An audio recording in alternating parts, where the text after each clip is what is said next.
So today's topic is microeconomic factors. We are into chapter number 5.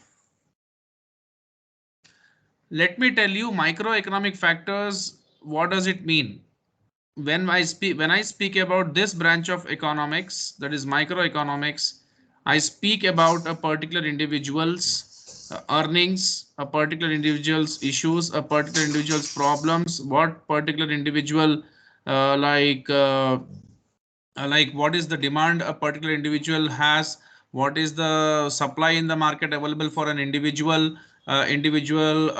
business, an individual family, or whatever. Okay, so we are going to study in this particular chapter, we are going to study certain factors which have an impact in an individual's life. We are going to study about demand, what an individual demands, or how an individual who shows demand for certain thing is getting impacted, supply available for them, and even other factors we are going to study in this chapter. So now there is a small chart in which you're going to see what are the factors we are discussing about. We're discussing about demand, supply, how the demand curve shifts. Okay, what makes the demand curve to shift? Then market and competition. We are going to study about this. There are what types of competitions are there? Perfect competition, imperfect competition. Okay, perfect market, imperfect markets. Then micro environment, and then equilibrium price, then changes in equilibrium price, a price at which your demand, your supply and demand are equal is the equilibrium price. Then we are going to see how the demand behaves with respect to changes in certain factors, elasticity of demand, or how demand responds to changes in determinants of demand or certain factors which can have an impact on demand, or on or the factors on which the demand depends. I'm speaking about price. So demand depends upon price. So how the demand responds to changes in this factor. We're going to study that. Then we are going to study the factors affecting price elasticity of demand. Then we are going to see it is not only the price which can have an impact on demand, it is the income as well. So how the changes in income can have an impact on demand, how the changes in one product, changes in the price of one product can have impact on the demand for another product. Okay, so substitutes we are going to see there. Then we are going to see the supply curve in long run and short run, how they behave, then cost plus price and long run supply curve. So this was an overview about the chapter. Now let's enter and dig deeper into this chapter. Market and competition. When I speak about market, market is a place where buyers and sellers, they come in contact to each other, right? That means the buyers, why the buyers would go into the market to buy certain thing, and they will connect, they will communicate with seller, or they will come in contact with the seller only for one purpose, to buy something, and whatever they are buying, they'll pay a price for it. So what matters to them is like the price. So the buyers are always worried about this particular element called price. Okay, so markets can be worldwide, oil market, wheat, cotton, copper. Others are more localized, such as housing market or market for second-hand cars. This is only you see in a country itself, like in a that means in the boundary of a country itself. Market, a situation in which potential buyers and sellers of a good or service can come together for purpose of exchange. Yeah, sellers will sell, buyers will buy, and they exchange what? Buyer gets the goods, seller gets the money. And the way in which firms are structured and compete with each other in an industry are often described as. So there are many firms in a particular industry. If I say car industry, car manufacturing industry. Okay, so car manufacturing industry has so many firms, like Suzuki, Toyota Motor Company, Nissan. There are many companies, so the way in which firms are structured, so how the firms are established in an economy, and how they are progressing, how is their growth, how is their development, all these things we see. So with respect to all this, we see there are different kinds of markets. One is perfect competition, whereby large number of buyers and large number of sellers are available. Similar kind of goods are sold in that market, and at one price itself, whatever quantity you want, that many goods can be sold. One price itself. Let me be very clear. So at 5 rupees, they can sell 100 units or they can sell 1000 units. It's a non-price, it is a perfect competitive market whereby it is buyers market whereby buyers can get goods at certain price, and sellers have to sell that particular good to the buyers like at that price itself, which they are willing to pay, right? Imperfect market is more often something related to market which is sellers market, imperfect market, imperfect competition. So what comes under imperfect competition is monopoly, oligopoly, monopolistic competition, whereby the sellers dominate the market here. The buyers are dependent on sellers and like monopolist. So what monopolist can do is monopolist can increase the prices of the goods what they are selling, and everyone has to buy that. What we can give an example for a monopoly market. Indian Railways. I understand it's a non-for-profit organization, but if they increase the prices, everyone has to buy the tickets at that price only. Okay, we can't because we don't have any other alternative for that particular transport in India. So here let us understand the features now in details. I have given an overview to you. Perfect competition. Perfect competition is characterized by many small in value buyers and sellers. So there are large number of buyers and large number of sellers which individually cannot influence the market price. I already told you right now, buyers may have some edge, but sellers do not. Okay, but they cannot completely dominate the market anyways, both of them. Whereby in monopoly, one-sided domination is there from the seller side. There is no the points are very simple and clear. There are very small, many small value in value. Many, see, many means large number. Small, like they come in, like they buy some normal goods like clothes or vegetables or etc., which individually cannot influence the market price. No barriers to enter or exit. Anyone can come into the market. They are free to enter and they are free to exit. So business are free to enter and leave the market as they wish. Perfect information such that production methods and cost structures are identical. That means everyone is having the knowledge how the things are happening in the market. Whatever the sellers are selling, how those goods are coming, or how they are procuring that, and what is the cost. Everywhere it is the same and identical. They are selling homogeneous, similar kind of products. That's called homogeneous products, right? No collusion between buyers and sellers. They will be like, there's no collusion or no, I can say indifferences. They are like what sellers are selling, buyers are willing to buy, and we don't see any kind of clash in this case, right? Now, what are the consequences of perfect competition? The consequences of perfect competition include suppliers or price takers here, not the price makers. As I told you right now, buyers have some edge here, right?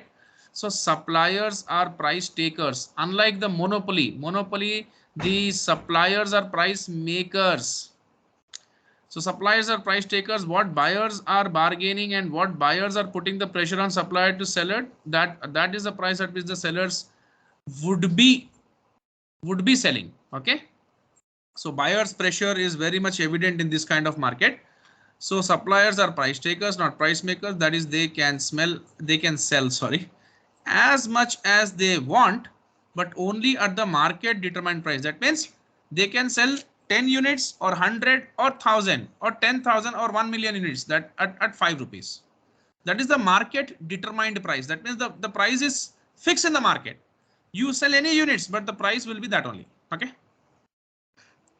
All suppliers only earn normal profits here because all the suppliers are selling similar kind of goods at similar price. You go for buying tomatoes, you see 10 hawkers selling the same tomato 1 kg for 10 rupees.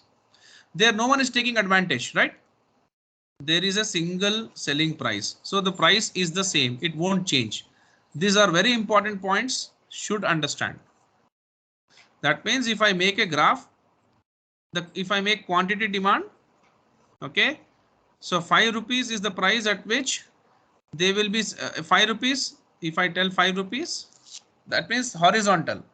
Whether you buy like any number, so like 5 rupees, let's say, whether you buy 10 units, whether you buy 1000 units, whether you buy 10,000 units, the price is same. So the graph is clear, right? At 5 rupees, they are ready to sell 10 units. 5 rupees, they are ready to sell 1000 units. 5 rupees, they are ready to sell 10,000 units. Now, so perfect competition is done. Imperfect competition. Just a second.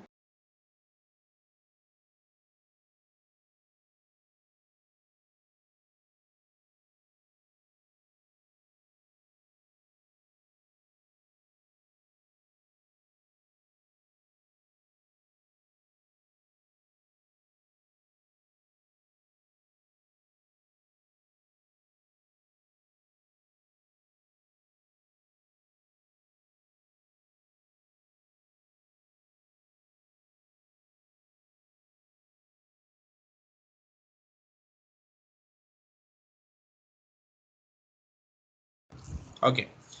Then comes the imperfect competition. It is defined as any market structure that does not meet the conditions of perfect competition. An example of this monopolist is the monopolistic competition. See what happens in monopolistic competition. See, don't get confused with monopolistic competition as monopoly. See, monopoly is a price competition. Monopolistic competition is a non-price kind of competition. Here, much more importance is given to product differentiation, right? So what happens? See, there are many firms in car industry. Car manufacturing industry has many firms. Suzuki, Ford Motor Company, Toyota Motor Company, and like Honda, all are selling you know like Volkswagen, all are selling sedans, hatchbacks, etc. But Suzuki has some edge over Ford. Ford has some edge over Toyota Motor Company in some aspect. Toyota Motor Company has some edge over Honda in some aspect, and Honda may have some edge over Volkswagen in some aspect. So all are selling just one product, that is a four-wheeler, whose task or job is to take people or transport people from one place to another place. I don't know to draw. Okay, so manage with this. So the task is to transport people from one place to another place. That is the only work with work which this product has to do, and everyone is making the same product, but Suzuki sells the most fuel efficient cars. Fuel efficiency is the best. Triple E is what they follow: economy, efficiency, effectiveness. But the where they lack, after sales, resale value, or after sales service cost, whatever you take, it's very reasonable. But only point at which the lack is safety. These they make very delicate cars. When a Maruti Suzuki car, like someone is driving and they meet with an accident, can't imagine what's the condition of that car. Okay. Ford Motor Company, American brand, so they have this American brand, value, right? So around the world, Americans have made a mark in their technology. So American technology, the cars are very good, very well built. Okay. These Ford Motor Company cars suit some buyers like this. So the ones who want to buy this won't go to this. Toyota Motor Company makes very good cars. Okay, very durable cars. So durability, you take Innova, you drive it for 5 lakh kilometers, still that car can give you service. I doubt, really doubt, that any of these cars, the companies which I mentioned, can give such durable cars. And generally like taxi drivers drive for 5 lakh. If you want to use it for personal purpose, you may go for 1 lakh or 2 lakh kilometers, but they make the most durable cars. Durable is nothing but it has every feature, plus it is more, it lasts for longer period of time. Honda Motor Company has a different kind of unique engineering. Luxury is what you can expect from them. And Volkswagen, German engineering, very super built cars. Polo, many people, this is a favorite car for many young driving enthusiasts. So I've given the different like aspects of everything. This is what each and every company has a difference in their product. That difference makes them to pull the customers, right? And they can sell at their prices what they want by showing some extra and special features to the customers. So the one we many people who are buying Suzuki cars feel that the ones who are buying Volkswagen Polo car is a stupid and foolish person. No, he's not foolish, because you are paying less and this guy is paying more. It doesn't mean that you and the other person has the same kind of thought process and perception. Everyone has their own thought process and perception. So the one who is buying Volkswagen Polo may think that you are a stupid person to buy Suzuki. Why? Because he is buying a very safe car. See, safety ratings, these also show, but it really depends on the ground level, or in reality which car is more safer. So you can feel that the metal what they use in this is like, heavy metal.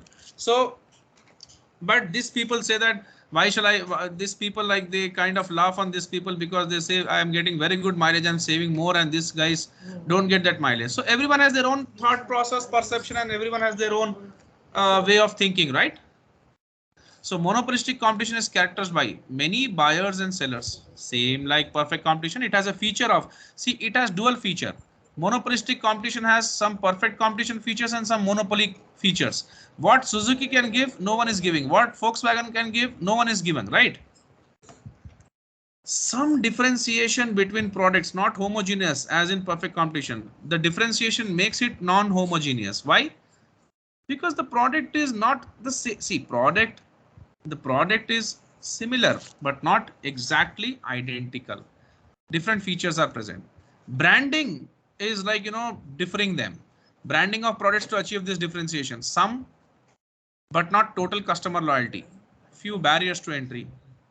These are the players who are playing in the market, so others will find it difficult to enter. Significant advertising in many cases. Consequences of monopolistic competition include increase in prices, cause loss of some customers, only normal profit earned in long run, as in perfect competition. Now comes the monopoly. See, they haven't given much details about all this. Let me be frank. So unlike, don't expect like you have studied that in intermediate, but in intermediate also this was not that detailed. They did not take this in that detail. If you are a CBSE and ISC student, I cannot say, but this will be studying in graduation. And how much ACCA is giving the content, follow that. If you want more research, you can do on your own, or if you want more research from my side, I can share some videos. I can do that. Monopoly. A monopoly describes a situation where a market has only one product. There's a single seller. It is often used, however, to describe a firm that has a very high share of market, like oil. There are very few countries in the world who are selling oil to almost the entire world. Arab countries are the ones who have oil, right? Gold. Only South Africa has that capacity to produce the gold for the entire world. That much capacity they have. So the consequence of not controlling monopolies is that they can set their own prices, which can lead to super normal profit. So that's what here. What is the difference between normal profit and super normal profit? Normal profit is a normal business making a profit, whereby they don't have that much scope to earn, because what they are selling is they're having a competition already. I understand not many firms, but few firms are there, but still they're posing competition. So they cannot earn extraordinary profits there. But a monopolist, no competitor, No one there to, question them. No one there to point at any pinpoint, like point at them. No one. So they earn super profits, super normal profits. They are one-sided, So they can, influence market by now the oil producing countries can sell the oil at very high prices. You have no other option just to buy, because you have so many vehicles in the country and people have to go to their offices. The entire economy runs on transportation sector. The food comes through transportation. So diesel, petrol is required. Everything comes through transportation, and there no country can afford anyways in any ways like to stop importing oil from these countries. So they demand high price because the demand is exceptional. Oligopoly. So oligopoly is something different. This happens when, like I take a small town. In small towns there are some there are some handful of like shops. You can count them. So there will be one particular shop which is, the dominant shop, which is there since very long time. And this one shop A has some B, C, D. These shops are, following this shop very closely. So an oligopoly occurs when a market has few dominant producers. These producers will have a high level of influence and a high level of knowledge on their competitor strategies. So these people, these firms follow this, and they closely, all of them do whatever this is doing. They are also doing the same changes, right? One firm who wants to enter into the market, firm E, and want to take advantage can't take. Why? Because these are always like, dominating the market, and if he goes like opposite to their strategy, he may be in big losses, right? So oligopolistic markets are often characterized by complex product differentiation, high barriers to entry, and significant influence over prices. That means they are all, very much closely doing the business, and they don't want anyone to enter into the market, right? So like that's what they're doing. And if there are only two firms in an oligopoly, they are referred to as duopoly.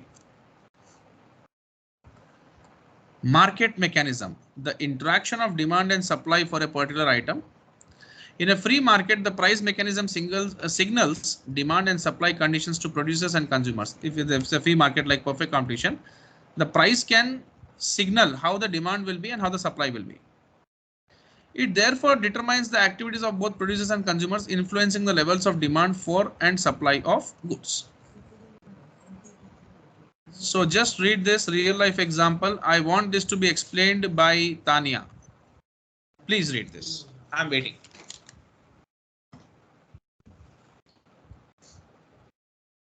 Can you hear me?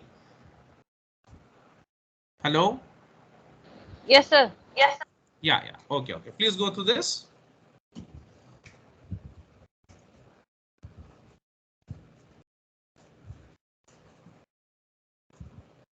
So what is happening here?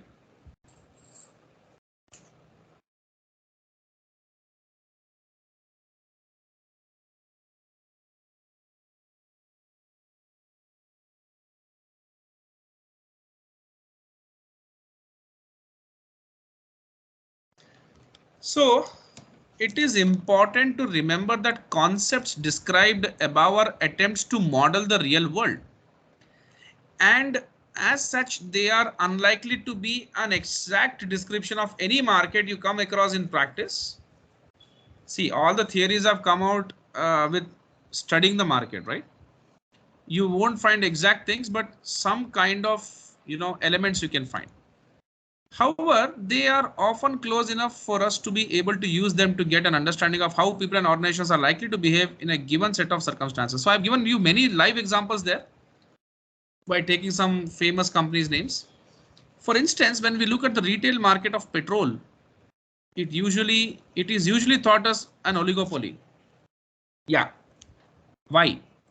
Refining and distributing oil is a complex and expensive process carried out by a small number of organizations. In UK, you'd probably be thinking British Petroleum, Shell, Texaco, and maybe one or two others, requiring enormous investment and hence has high barriers to entry. So it seems like oligopoly. Only few firms are dominating the market. Not one firm. I'm saying not one firm. Right? I already told you right now. Other industries, however, may prove more problematic when it comes to describing their market. So here, the oil, I'm not saying oil producing, I'm saying oil refining. So production is done, the crude oil comes from the Gulf nations or the oil producing countries, but the crude oil comes to all these companies, whereby these companies can refine them. So their oligopoly comes into picture. And crude oil production, monopoly. Production is monopoly, refining and distribution is oligopoly. So you think who will enter into this market? It's very tough to enter, right? If they enter even, they can't, survive or can't succeed. They have to beat all these firms which are giants. Other industries, however, may prove more problematic when it comes to describing their market. If you think for a moment about buying and selling books on eBay, it's a, e-market website whereby online books are sold through eBay. So if you want for a moment, if you think for a moment about buying and selling books on eBay, you want to buy or sell your second-hand books through this website, it is perhaps easiest to think of it as a perfect market. But is that true?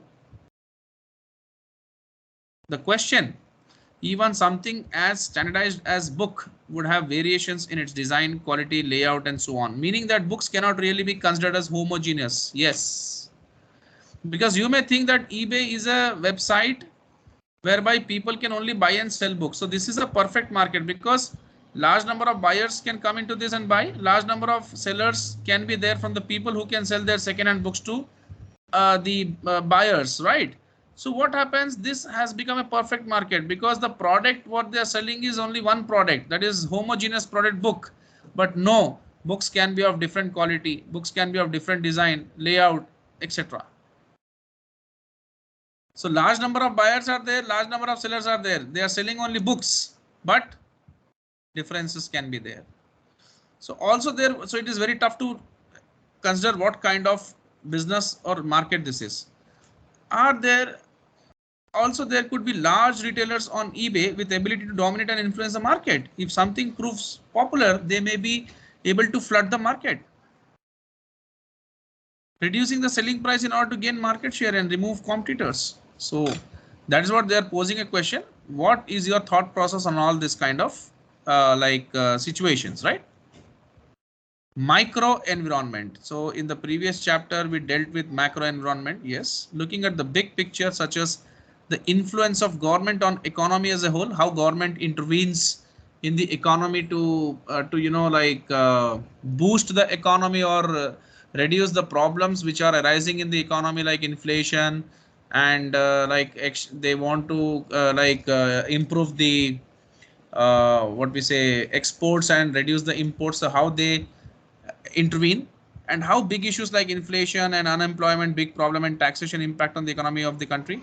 Now we are going to look at the picture in more detail by considering the impact of decisions on an individual organization, and by looking at how the immediate environment will affect its ability to trade profitably. So now here we are, the subject is not the entire economy, the subject is a individual business, right? How the decisions can impact individual businesses, and we'll see how the environment will affect the firm's ability to trade profitably. What hurdles or what problems they are facing. This immediate operational environment is commonly referred to as micro environment. And while it will be specific to each and every organization, it is possible to identify a number of common elements such as customers, suppliers, and competitors. So, every business has its own issues, problems, and its way of performing its activity. But there are certain exposures they may have, okay, and certain common elements they have.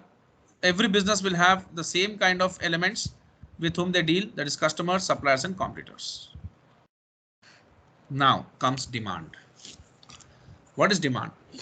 Demand is nothing but the desire to acquire a commodity, it is not only the desire which is important.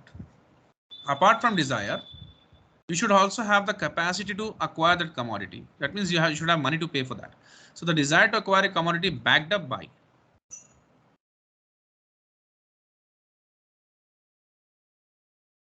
the ability to pay for that commodity is called demand. As simple as that, right? Now, there is a particular box here which can very simply explain you the demand curve. So what happens when there is a certain price and at certain price you'll buy certain quantity? What happens if there is an increase in the price of that particular commodity, okay, and the consumption behavior of a customer of that particular commodity? So very simply I'll explain. If the price is 1 rupee for a biscuit packet, you have 10 rupees, you can buy 10 pieces, 10 boxes, let's say 10 packets. But the price has increased now, it has become 2 rupees. And when you have 10 rupees, you can buy only how many packets? Come on. How many packets? 5 packets. Am I right or wrong? Yes, sir. So when the price has increased, the demand has decreased, because 1 rupee you had and 10 rupees, 1 rupee was the cost of a biscuit packet, 10 rupees you had, you can buy 10 packets. But when 2 rupees is the price of the packet, then only 5 packets can be bought. Now, so with this, what we understand is as the price is increasing, the quantity demand is decreasing every point of time.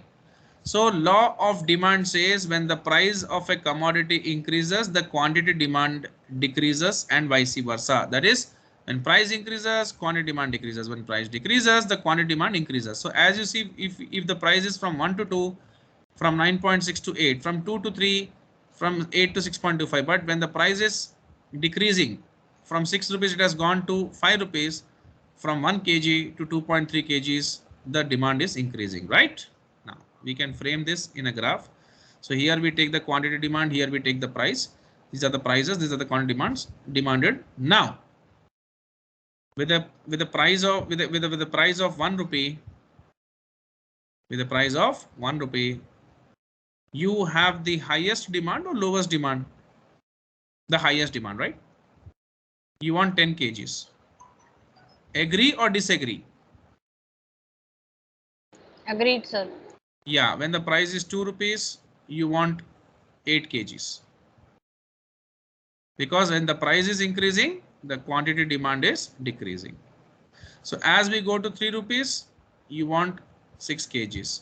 4 rupees, maybe 4 kgs, maybe. So I'm just roughly explaining. 5 rupees, maybe 2 kgs. 6 rupees, maybe 1, maybe 0. You don't want anything to buy now. Okay. When the price is the highest, you don't want to buy. When the price is the lowest, you want to buy the highest quantity. Now, when the price is decreasing from 6 to 5, you want to buy 2 kgs. 5 to 4, you want to buy 4 kgs. 4 to 3, you want to buy 6 kgs. 3 to 2, you want to buy 8 kgs. 2 to 1, you want to buy, let's say 10 kgs. And 1 to 0, that is not possible. So I've explained you the demand curve, and the demand curve is always falling from left to right downwards. Left to right.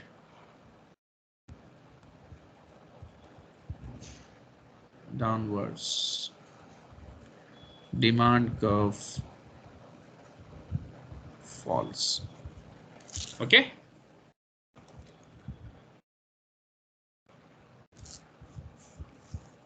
So have a look through this diagram once again. I'll move forward.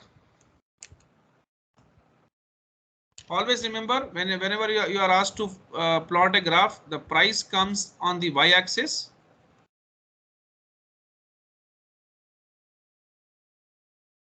and the quantity demand comes in the x-axis. Okay. Tell me, I'll move forward.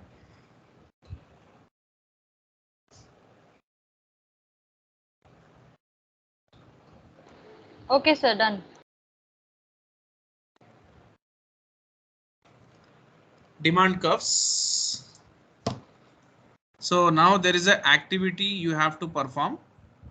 Let's say the price of biscuits is 3 rupees per kg, right? Now, so currently the price of biscuits is 3 rupees per kg and demand is approximately 6 kilograms.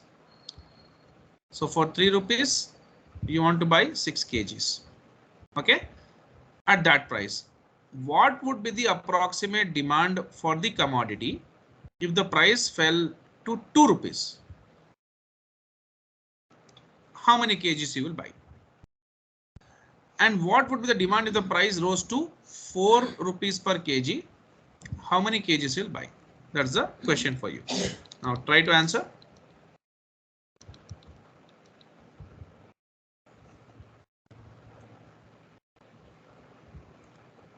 Yes.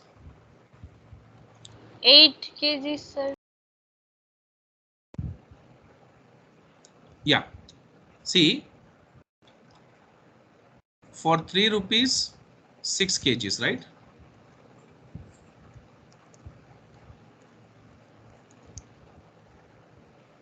For 4 kgs, how much? You can cross multiply, right?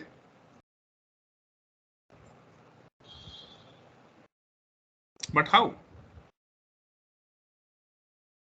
If you are saying the price has increased, right? So the demand should go down. How is it possible?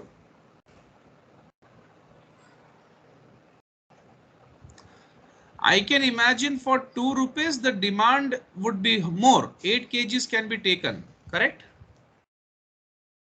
Yes. Yes, sir. For 4 kgs, for 4 rupees, the demand would be less. How come you can calculate?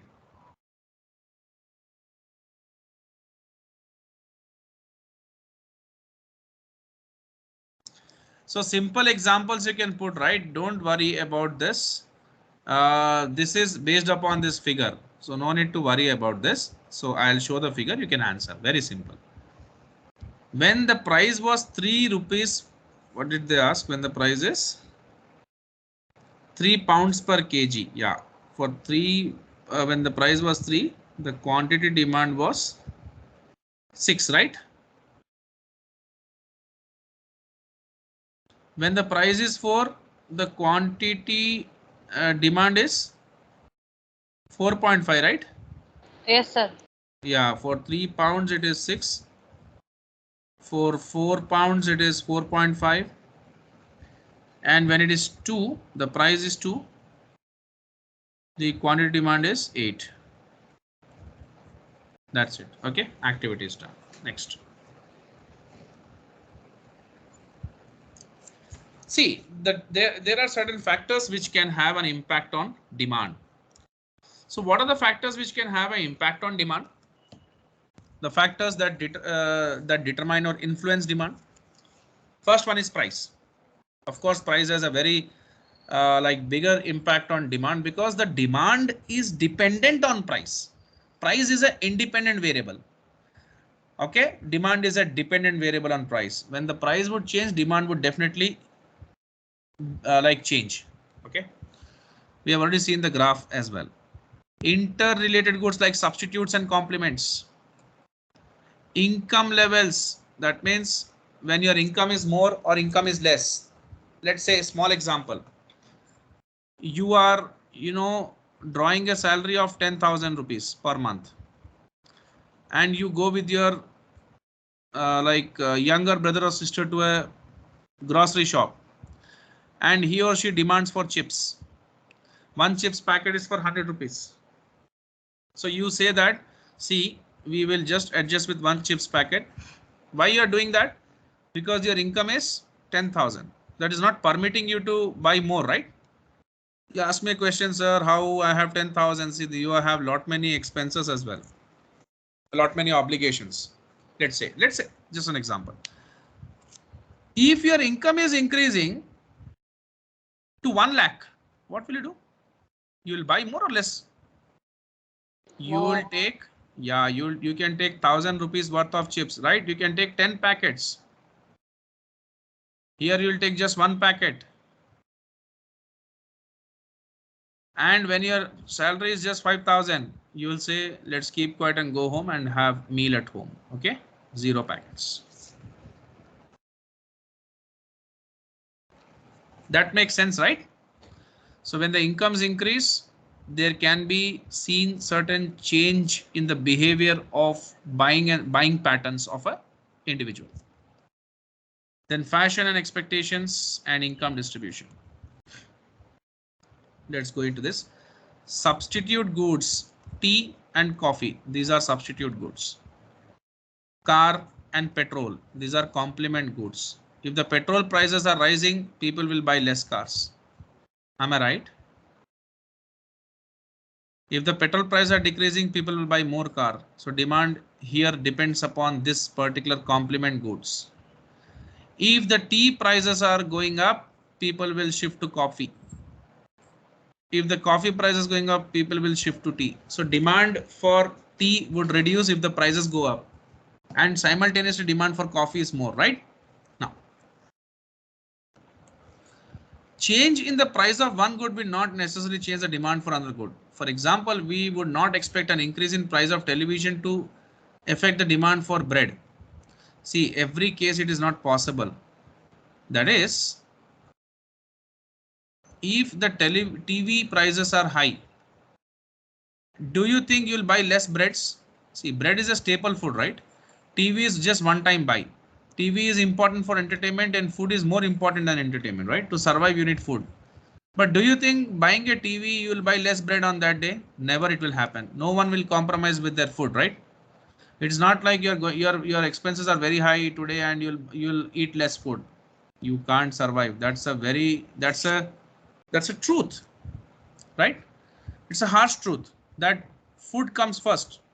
So we would not expect an increase in the price of television to affect the demand for bread. However, there are goods for which, yeah, but if at all, like, somewhere it can happen, like substitutes and complements. There we relate the things, because it is not that you will not survive if you don't consume tea or you don't consume coffee. You still survive in both the cases if you consume plain milk. But someone who is very much someone who want some flavor in their milk would add tea or coffee to their tea, to their milk, and they can kind of switch, right? So however, there are goods for which the market demand is interconnected. So TV and bread, no connection, but somewhere things are connected, right? These interrelated goods are referred to as either substitutes or complements. So examples of substitute goods and services: brands of some commodity like Coca-Cola and Pepsi. If Coca-Cola is very costly, you'll go for Pepsi, right? Pepsi Cola. Tea and coffee and some different forms of entertainment. Like if you can go to a game zone if movie tickets are very costly, like some example. By contrast, substitution takes place when price of one good rises related to substitute good. By contrast, complements are connected in the sense that demand for one is likely to lead the demand for other. Cups and saucers, bread and butter, these are complements, right? If the price of butter is very high, what will happen? You'll buy less bread. No, in food it doesn't work. These are complement goods. See, complement is nothing but one would work with another only. In the sense, without saucer, will you buy cups? No, you won't. So they have to go as a package. Without butter, you won't consume bread. They have to go as a package. Motor cars and components and raw materials that go into their manufacture. So there are some examples here which might be the effect of an increase in ownership of domestic deep freezers on demand for perishable food products. Can you answer this question? Activity. What might be the effect of an increase in ownership of domestic deep freezers on demand for perishable food products? See, I understand, right? Why will you buy freezers? You buy freezers because you use perishable products, right? Freezers are bought only to store perishable products. So domestic deep freezers and perishable products are complements. They are complements, correct? Because people buy deep freezers to store perishable products. See, and the second point is see, they are asking you first of all, did you understand the question? What might be the effect of an increase in ownership? So why people are buying more and more deep freezers? So what might be the effect of an increase in the ownership of deep freezers on demand for perishable food products? So if people are buying more deep freezers, more perishable products can be stored, right? More can be bought. Yes, sir. Yeah, so no need to buy fresh. You can store it. Sometimes some things can be stored. So domestic deep freezers and perishable products are complements because people buy deep freezers to store perishable products. Point number one. Point number two, perishable products are supplied either as fresh produce, like fresh vegetables, or as frozen produce, which can be kept for a short time in refrigerator, but for longer in a freezer. So the demand for frozen produce will rise while demand for fresh produce will fall. Point number three, wider ownership of deep freezers is likely to increase bulk buying of perishable products. Suppliers can save some packaging cost and can therefore offer lower prices for bulk purchases. So these are the benefits. Okay. So now today I will stop here. The reason is, again, there's a new topic coming. This requires a more deeper discussion. So we'll take the next class tomorrow. Okay. Shift in demand curve. I think by tomorrow's class, I'll try to close this chapter. Thank you.